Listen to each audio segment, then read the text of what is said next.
So this is, hey everyone, welcome to my Quantum Shift episode 11. This is Marilyn. And how old are you, Marilyn? 88. 88 years old. And Marilyn, talking about diagnosis and how I think a lot of my patients become the diagnosis and don't get out of diagnosis. What was your diagnosis, 2004? What was it? Oh, pancreatic cancer. Pancreatic cancer. So most people with pancreatic cancer that's found incidentally don't make it past a couple months, like my mom. So when was that? It was 2004, right? Yes. It is now 2020. That's 16 years. And Marilyn is still, she's coming in for a little thing today. And I'm thinking, what? That doesn't make sense. But here's the thing. If we become the diagnosis, like if you would have accepted that diagnosis, then you probably would go downhill, right? But you didn't believe in that diagnosis, right? Well, I said, well, in my mind, I said, I'm a very healthy. Right. I say that all the time. I'm a very healthy 88-year-old, in mind and body. We should all I say that to myself every day. I like that. I think we should all kind of practice like you. So, anyway, I want to introduce you to my crowd, my family. I think you're doing great. I think that I'll have to see you again on Thursday, but we'll talk again. But we'll talk again.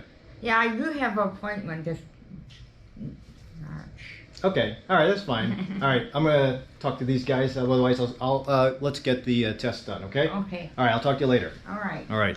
So that was Marilyn. Obviously, she doesn't fit the usual criteria, and if I was, I'm talking about this thing with changing the paradigm of what a diagnosis is. I think as I'll allude to in my minute clinic with Allie, I think that we embrace a diagnosis to streamline the visits in the office and to make all doctors think about the same. So there's no variable, and that's kind of good. But unfortunately, when we have a symptom, we come up with a diagnosis. When we have a diagnosis, we come up with an algorithm of treatment. And sometimes that's not healthy because it, again, ecological fallacy says it pigeonholes everybody with symptoms not into a major diagnosis and assuming that the algorithm will work for everybody. But in actuality, symptoms don't define the person. And a bum ankle in one person will be a terrible ankle in another person, and the treatment plan has to be changed. So I even remember one of my colleagues, I said I was doing sports medicine. He was just family practice.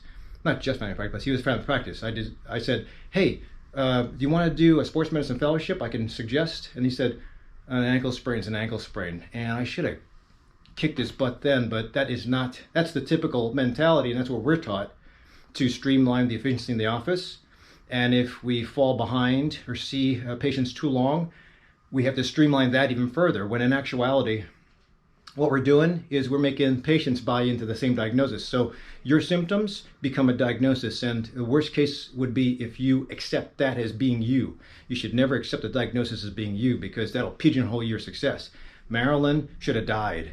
2004, pancreatic cancer. She had what's called a Whipple, and that's common knowledge. But the Whipple is major surgery that usually makes people succumb afterward.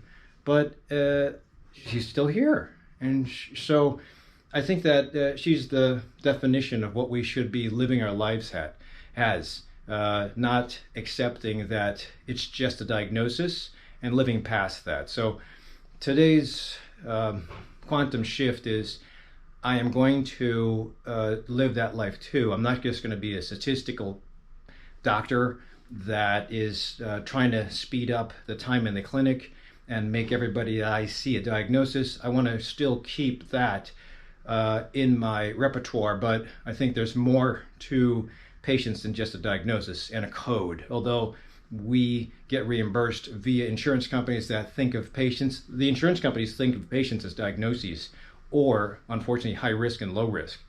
High risk being they'll have to pay more. So you should fight for your rights. I had a police officer tell me that he had to pay $2,200 a month to maintain his insurance, medical insurance. So he went back to work after retiring. That's unheard of. That's terrible. So I think that we have to empower ourselves to be better.